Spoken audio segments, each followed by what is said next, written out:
Welcome to the InfoWars Nightly News. I'm David Knight. It's Thursday, July 2nd, 2015. Here are our top stories. Tonight, Terror Panic USA. The mainstream media, the Pentagon, the DHS, and the FBI are all on high alert as they warn the nation of possible terror attacks this 4th of July. Then, Dianne Feinstein demands internet censorship after the FBI uncovers their own bomb plot. And the Obama administration moves forward on unconstitutional measures to nationalize the police. All that plus much more up next on the InfoWars Nightly News.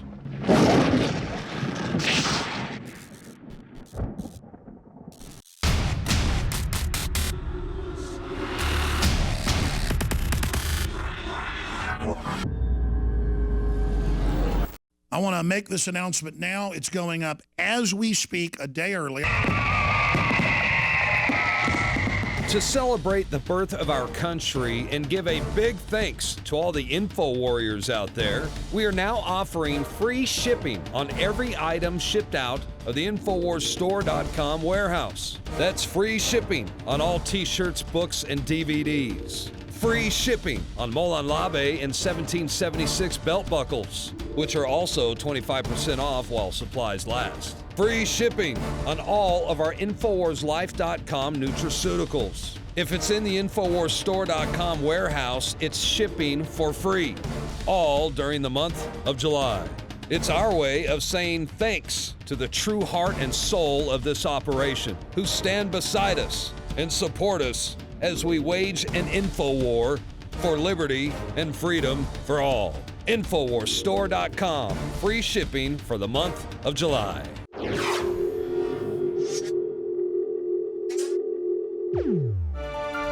Our government has always wanted to maintain the illusion of freedom above all else, but now the illusion of impending danger is more important to them. Can they make you hold these cognitively dissonant concepts in your mind at the same time, a kind of Orwellian doublethink, to think that you are free and enjoying your life here in the United States, and yet at the same time run to them cowering in fear for the latest protection with the police state, with the military on the streets of our cities? That's what we're going to see this July 4th. An article that came out from Reason is, "Don't be terrorized by your government this 4th of July." The run-up to this weekend has been filled with one fear story after the other from both the government and the media cooperating with it at the same time. They point out that the FBI and the Department of Homeland Security are warning us that there's going to be a heightened threat of Islamist terrorist attacks. Now, this week, of course, it's the terrorists that are going to be attacking us.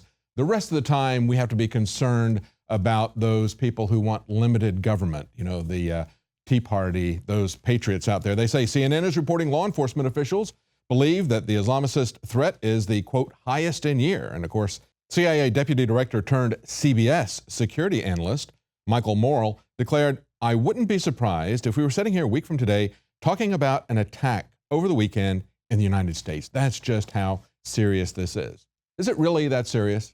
As Reason pointed out, there's only been 68 Americans that have died since September 11th in terrorist attacks, and that includes 13 in the Fort Hood shooting by itself. And of course, that was a military base where they had disarmed the soldiers because they cannot be trusted to carry their sidearms well along with them, just as Americans cannot be trusted to keep our weapons with us, according to those who want gun control. They point out Americans are 69 times more likely to die taking a bath rather than from terrorism. Nevertheless, we have these representatives going on all the different mainstream media. Look at this story here.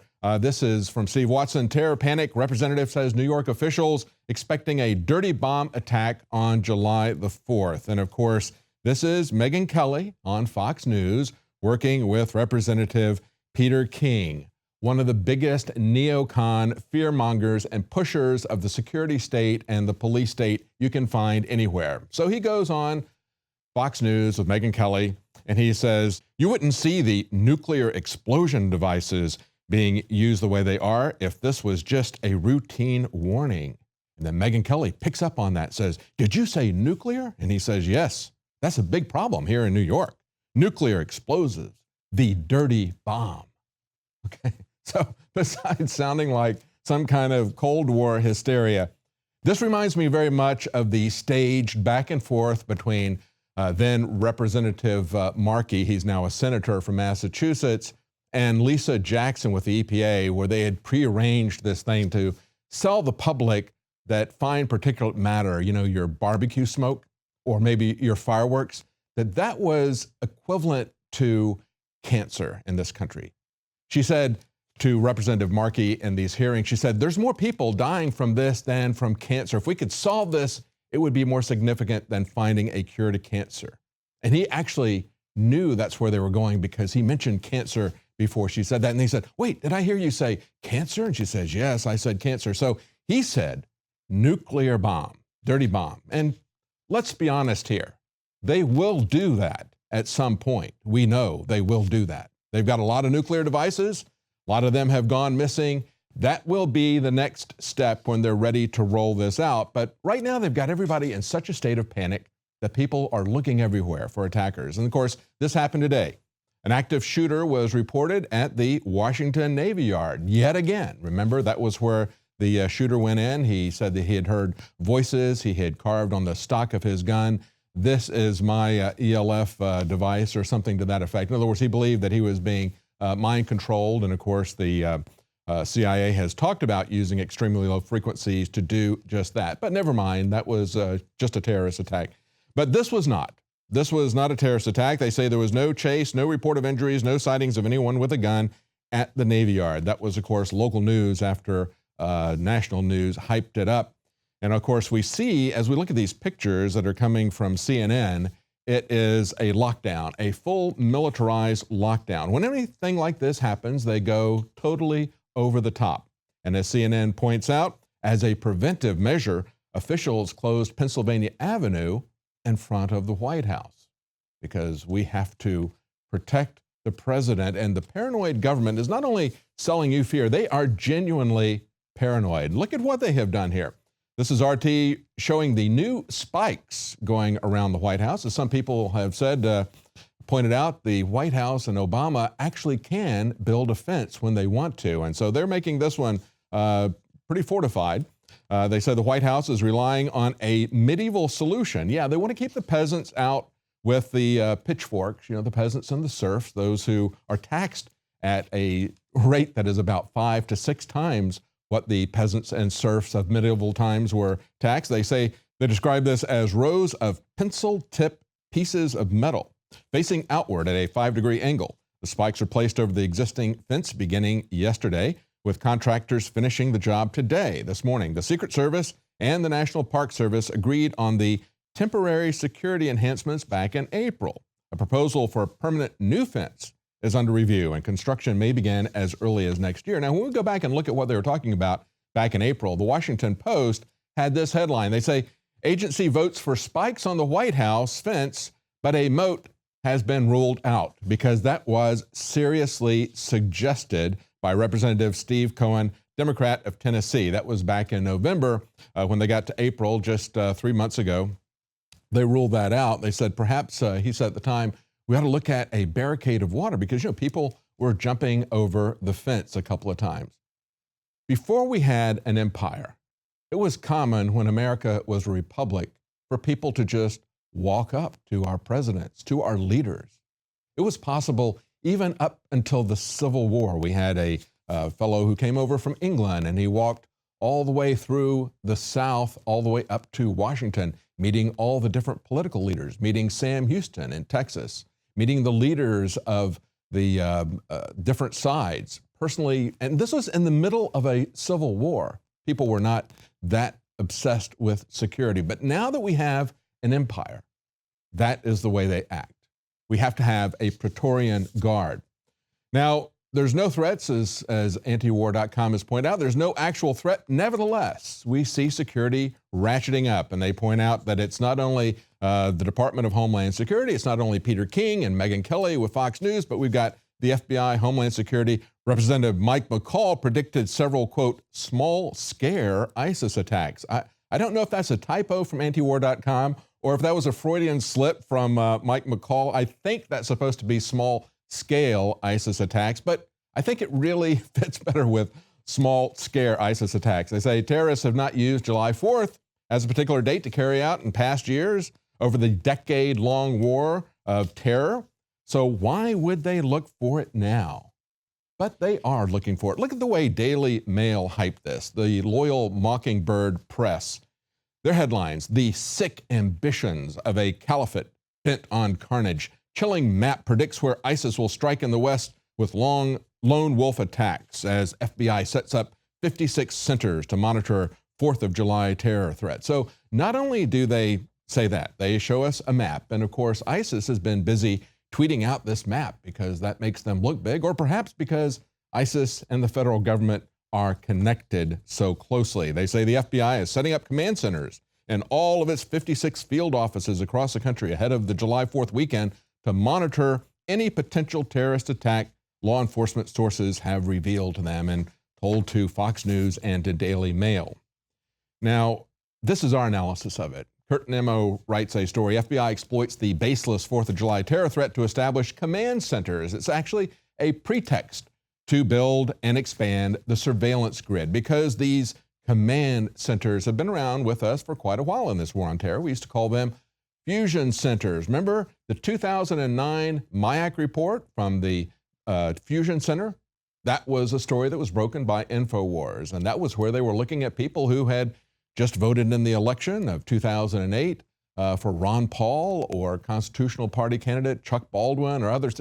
They were looking for people who were patriots. Those were the people they were looking for at the time, not Islamic terrorists, and they have continued to say that that is not their main focus, Islamic terrorists. Their main focus are people who would be opposed to this government politically.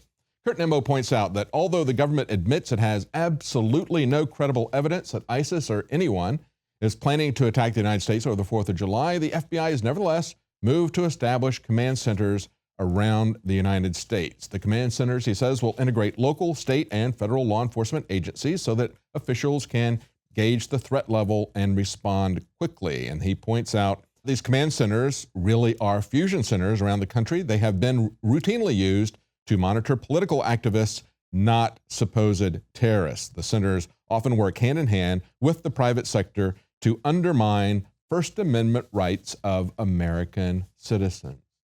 Let's remember, going back 2 years ago, back in 2013, this article that we ran talking about the New York Times' article. See, everybody knows that the FBI is hatching most of these terrorist plots. And that even the New York Times admits that. We've had Judge Napolitano point that out. We've had Mother Jones point it out. We've had the New York Times pointing it out. And so we covered that article when they came around to mentioning it.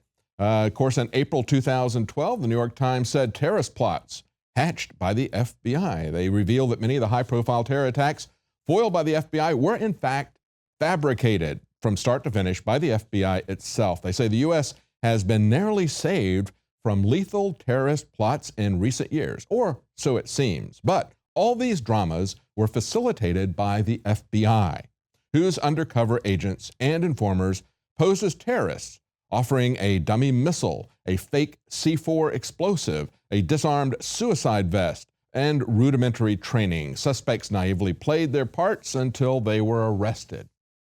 It's all smoke and mirrors, folks. That's what it's been so far.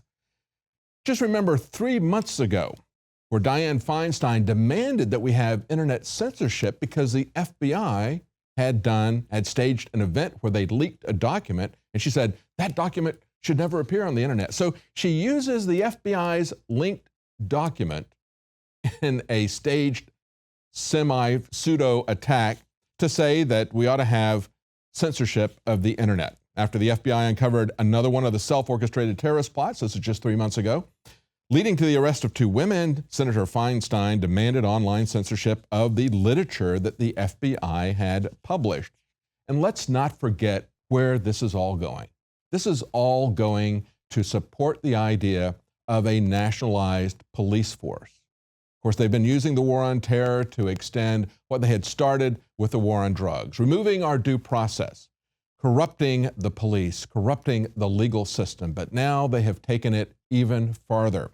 We have seen an infrastructure of tyranny legal and physical enacted in this country. That's what all the massive hoarding of ammunition by the federal government is about. That's what the pre-positioning of militarized assets in small towns all over the United States is about.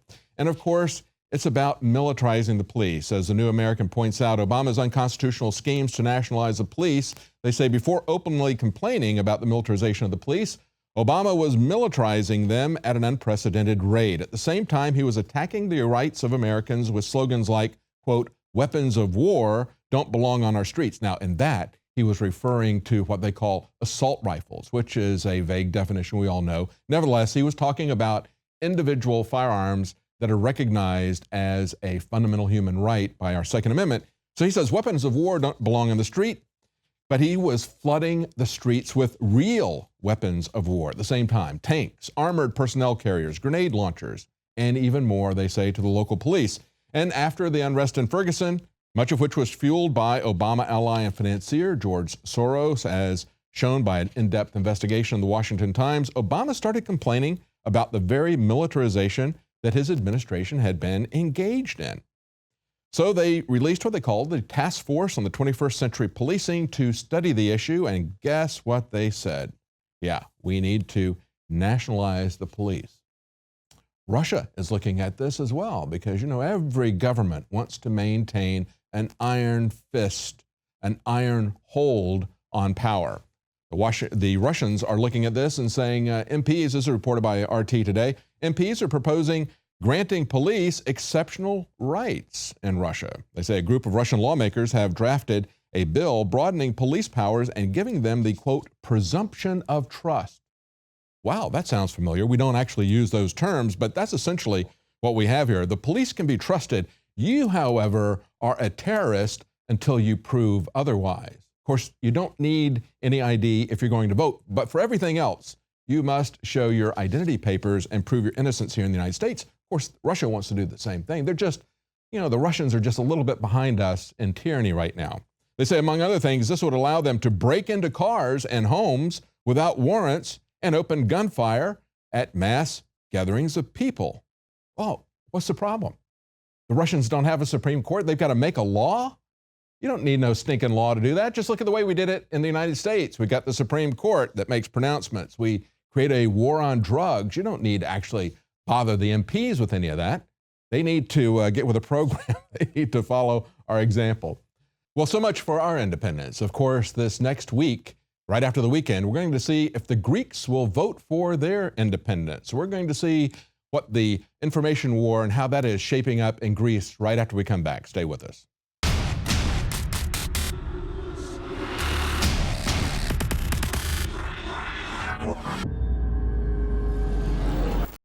In the past decade, we have witnessed unparalleled scientific discoveries in the area of health. But no one has put together a formula that focuses directly on brain health, nerve growth factors, and optimizing your cellular energy at the same time. DNA Force is one of the most expensive formulas to produce. Some of the ingredients in DNA Force are $12,000 a kilogram. We are using the coveted, patented, only American source of PQQ, CoQ10, and more. You want the best that's out there at the lowest price anywhere? Well, we're bringing you a total win-win. The ultimate value, cutting-edge, trailblazing game changer that also supports the InfoWar.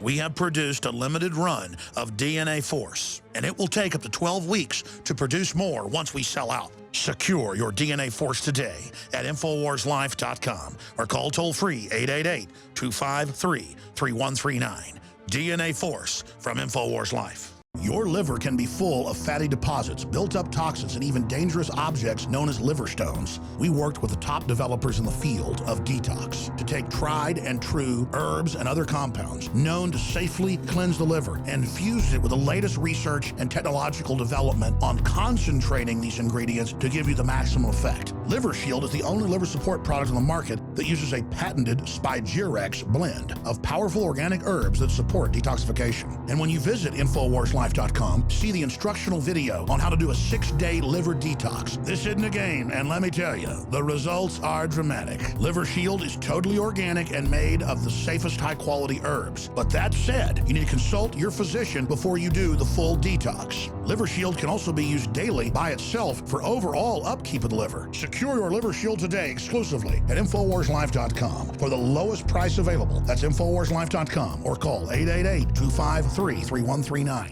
I want to make this announcement now. It's going up as we speak a day early.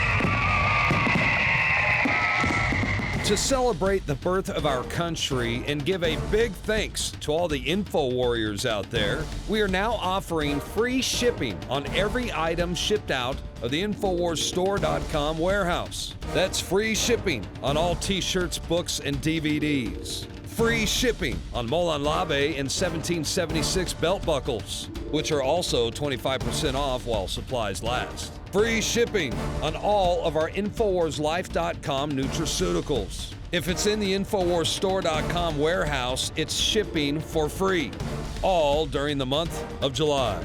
It's our way of saying thanks to the true heart and soul of this operation, who stand beside us and support us as we wage an info war for liberty and freedom for all. InfoWarsStore.com, free shipping for the month of July. We celebrate the 4th of July as a reminder of earning our independence from a tyrannical and oppressive government. Just a reminder to the Obama administration, there's plenty of room on the calendar for another holiday.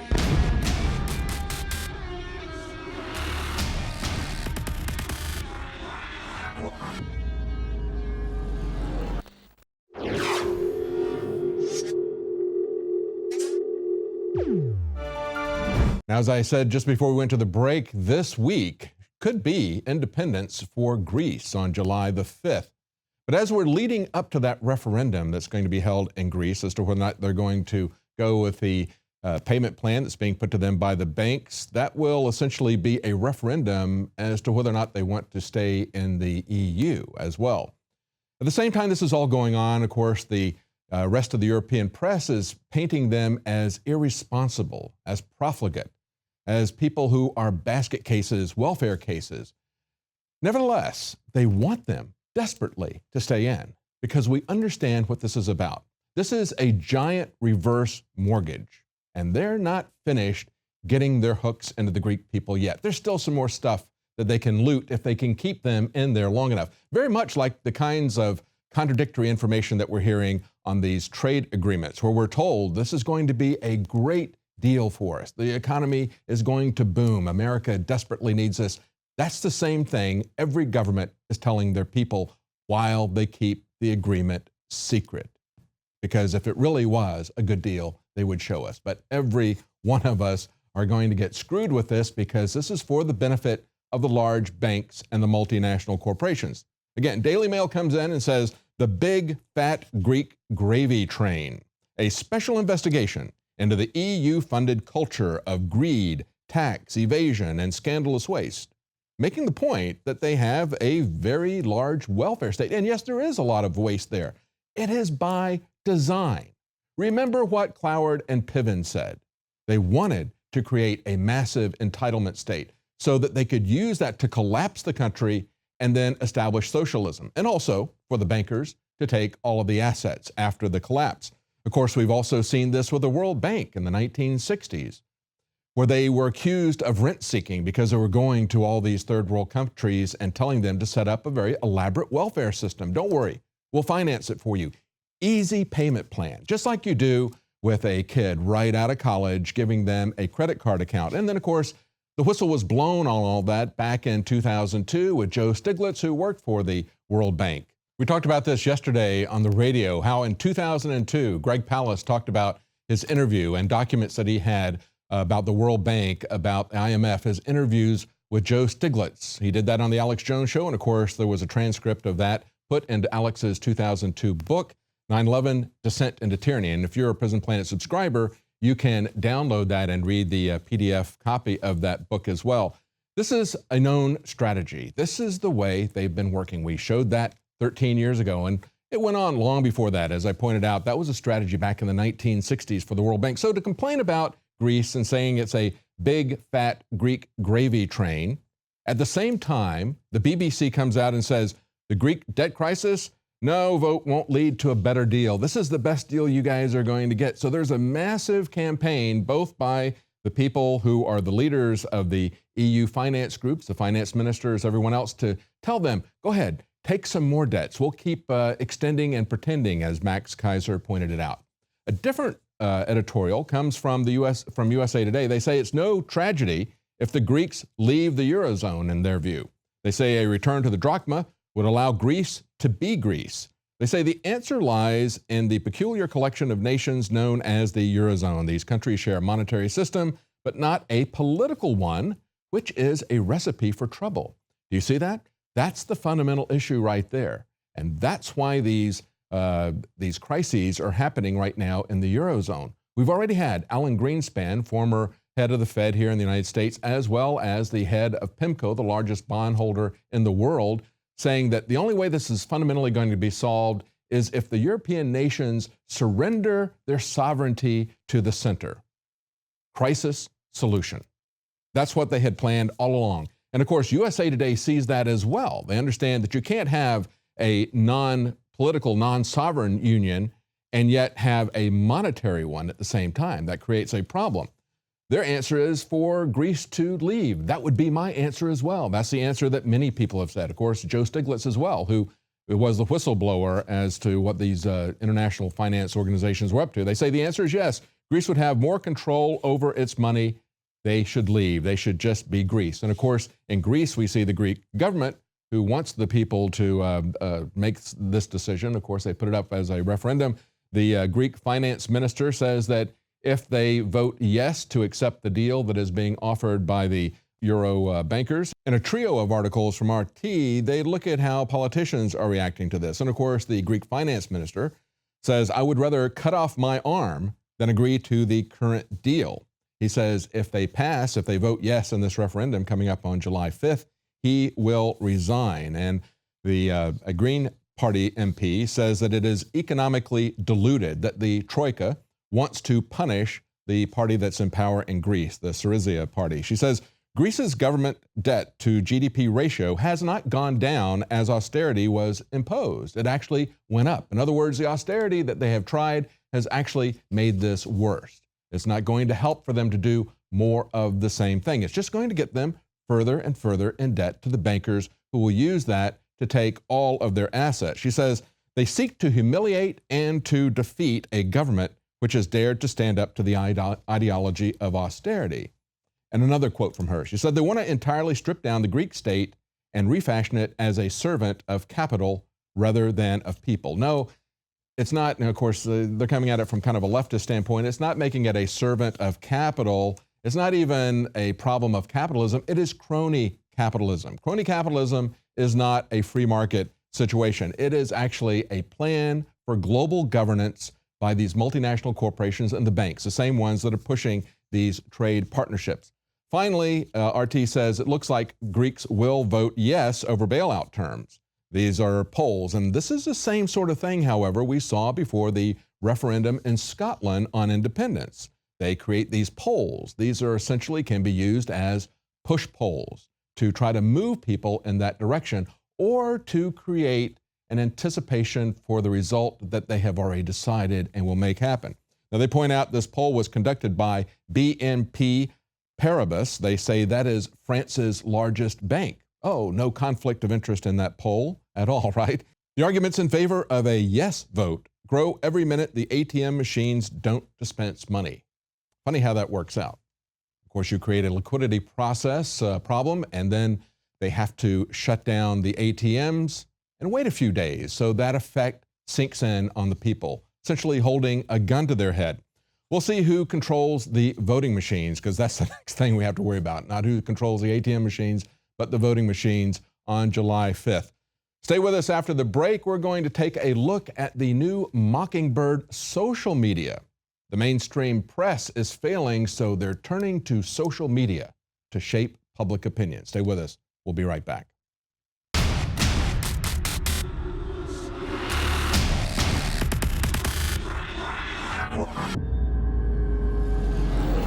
About a year and a half ago, Anthony Gucciardi just said, man, I just did a Dr. Gribb's liver cleanse, the one he recommends, and he's developing this proprietary stuff he's testing on himself right now. You really ought to do it. The results are dramatic after 6 days. And I'm like, no way I'm doing it. I don't believe that there's giant black or green balls in my gallbladder. This is how ignorant I am. And he's like, look at it online. I'm not looking at it online, because stuff like that grosses me out. I don't want to go there. Well, finally, about 6 months ago, they convinced me to do it. I personally think everybody should go through liver cleansing if you haven't done one. Results speak for themselves. I mean, hundreds of thousands of people have done this, and it dates back even 1,000 years, drinking oils to cleanse and purge the liver. Actually, the Greeks and over in India with Ayurvedic medicine have done it the same way. But how it works is, what you should do, and this is what our proprietary research led us to do back starting in the early 90s, when we were looking at the best ways to cleanse the liver, was to develop an herbal formula that contains herbs that will help soften or break down these globules or these stones in the liver and the gallbladder. This liver shield is the high-quality proprietary liver Trex developed by Dr. Gribb that we've private labeled through him, and it's extremely strong, extremely concentrated, extremely high-powered. You combine that with the Oxy powder, oxygen-based intestinal cleanser, dietary supplement, clinically tested. We have them discounted at the lowest price you're going to find anywhere. InfoWarsLife.com. Obviously, folks should probably talk to their healthcare provider before they do this. This is one of the single biggest results, if not the biggest, I've ever seen in my life, literally in a 6-day period. This is something anybody can do. Obviously, the literature is well known on what liver cleanses do. This is the best one out there from our research. InfoWarsLife.com or 888-253-3139.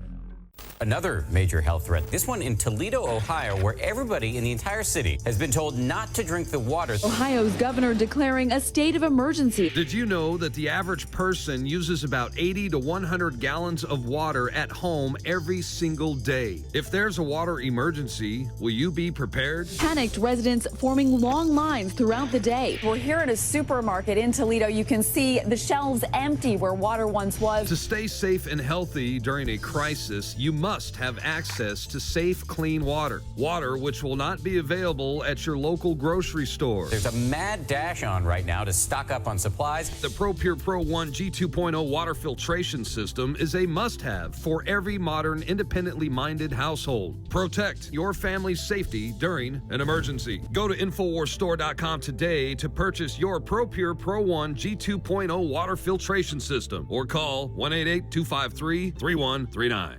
I want to make this announcement now. It's going up as we speak, a day early. To celebrate the birth of our country and give a big thanks to all the info warriors out there, we are now offering free shipping on every item shipped out of the InfoWarsStore.com warehouse. That's free shipping on all t-shirts, books, and DVDs. Free shipping on Molon Labe and 1776 belt buckles, which are also 25% off while supplies last. Free shipping on all of our InfoWarsLife.com nutraceuticals. If it's in the InfoWarsStore.com warehouse, it's shipping for free, all during the month of July. It's our way of saying thanks to the true heart and soul of this operation, who stand beside us and support us as we wage an info war for liberty and freedom for all. InfoWarsStore.com, free shipping for the month of July. We celebrate the 4th of July as a reminder of earning our independence from a tyrannical and oppressive government. Just a reminder to the Obama administration, there's plenty of room on the calendar for another holiday.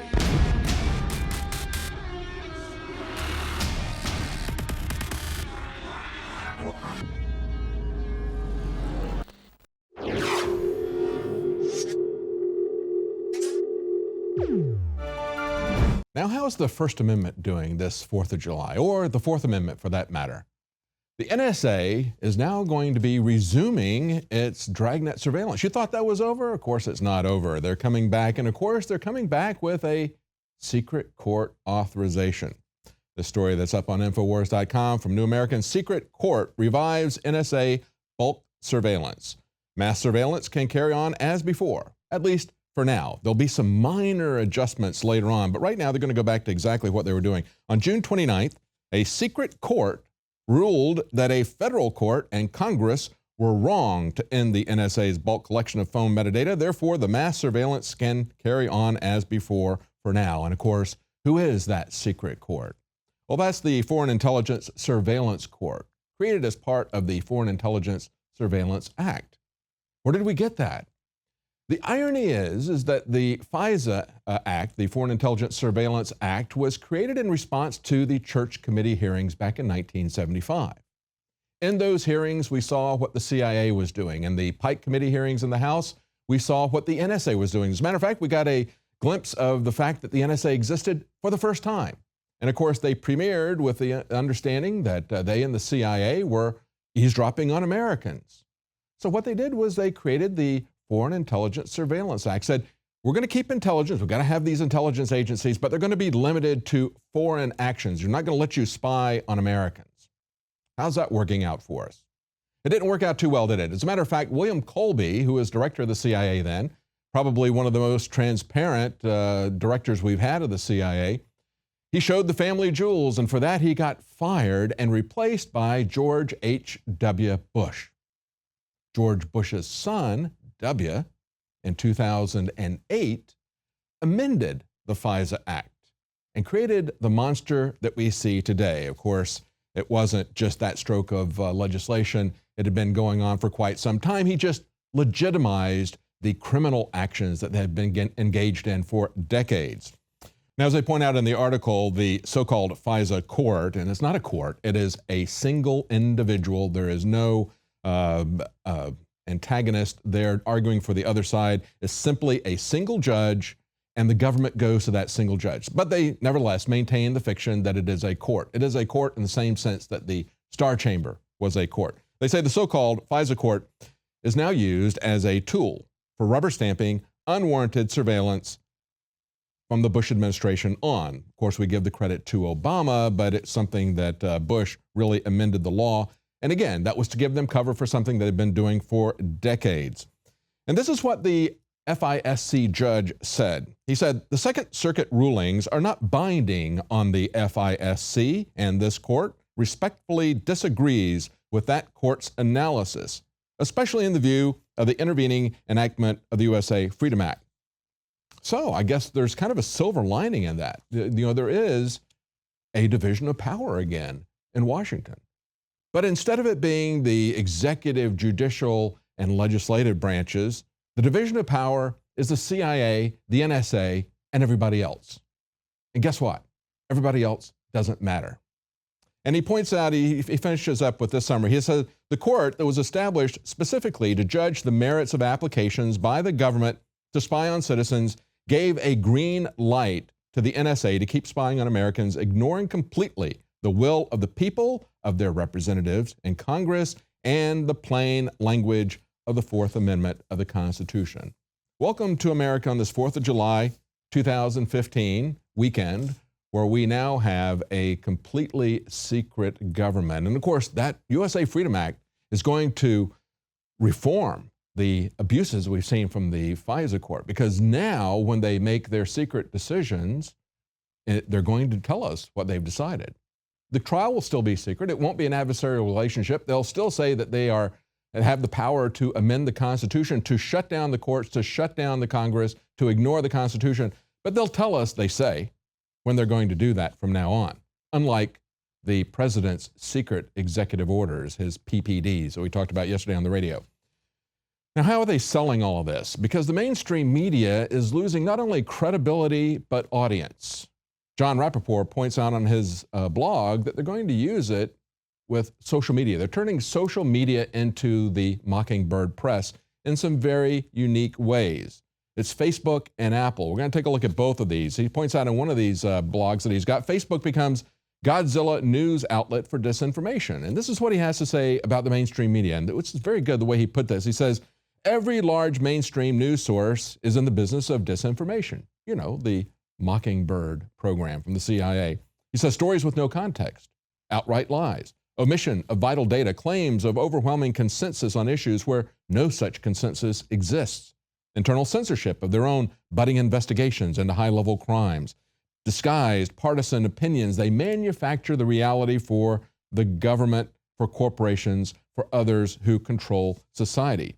Now, when they're using social media, people are getting their information now more from social media than they are from the mainstream press. 64% of it coming from Facebook, he points out. Over 1.25 billion people use Facebook's platform. So now they're coming up with a program called Instant Articles. He says this is the basic setup. They're going to have mainstream media outlets put their news stories on Facebook's platform. By that simple transfer, more than 1 billion Facebook users will see these stories, will absorb them, believe them, accept them. It's a lifeline for traditional media companies that are hemorrhaging viewers and readers. So basically what they do is they put a new, trendy face on the same old, tired propaganda.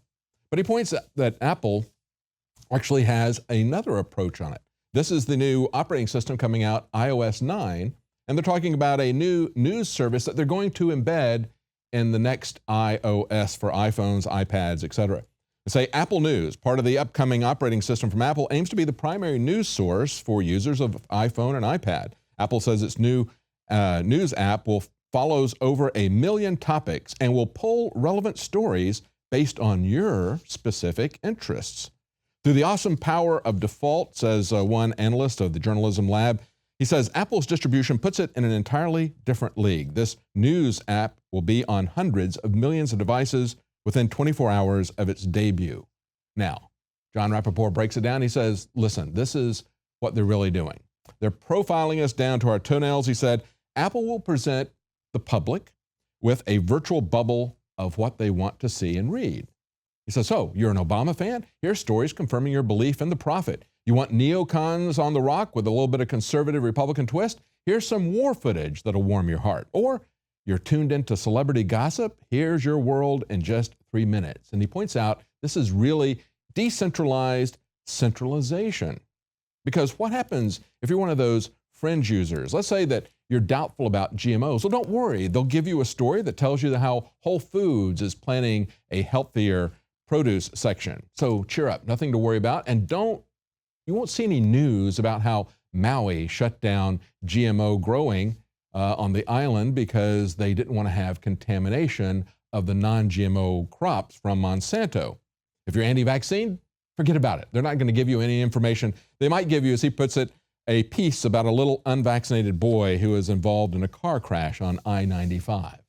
That's the way they're going to control the news. It'll still be the same old recycled mainstream media stuff, but they will confine what you see by doing it through your phone and by doing it through Facebook, making it easy, making it free for you so they can push their agenda on you.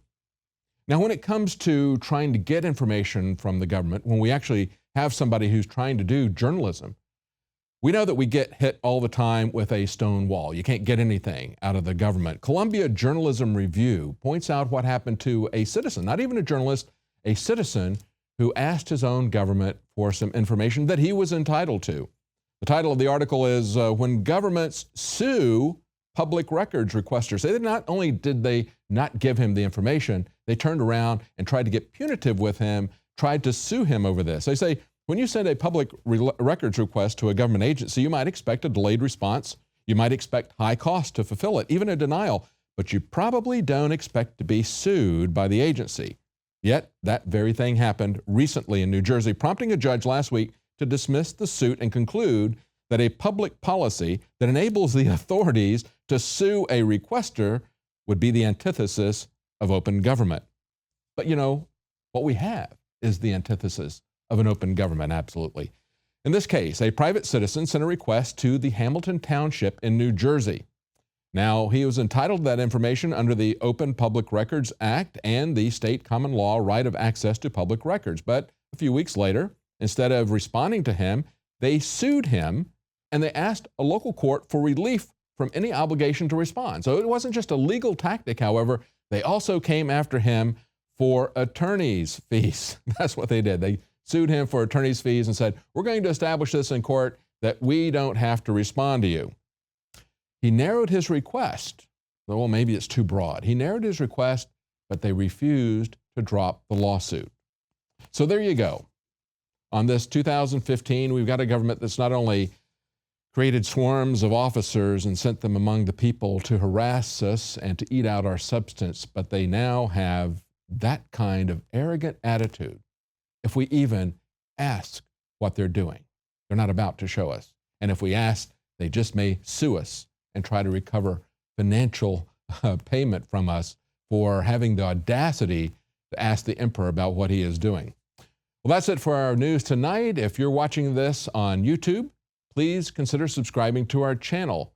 Even better, if you will support the operation, you can get the news every night as a subscriber to Prison Planet TV. You can get the news as it's happening. You can share it with up to 20 other users, as well as all of Alex Jones's documentaries. And as I mentioned earlier in the program, even books that Alex has up there you can get in PDF format.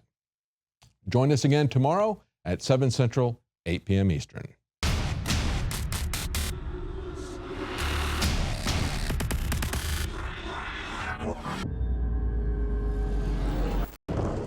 I want to talk about a perfect storm today. And the perfect storm I'm going to discuss is a really good perfect storm. I have prayed, literally, to be able to find a high-quality gun sponsor that is affordable and that is extremely well-made and effective that I can promote to my audience. About 6 months ago, we get contacted by Head Down Firearms, hdfirearms.com. Low cost compared to competitors, super high quality, super lightweight, super accurate, and the experts salivate over it and love it. Their entire line of 5.56, 308, and their accessories are simply amazing, and it's designed by battle-hardened vets that know what they wish they would have had. You need to go to hdfirearms.com today, or you can visit headdownproducts.com. That's headdownproducts.com. We celebrate the 4th of July as a reminder of earning our independence from a tyrannical and oppressive government. Just a reminder to the Obama administration, there's plenty of room on the calendar for another holiday.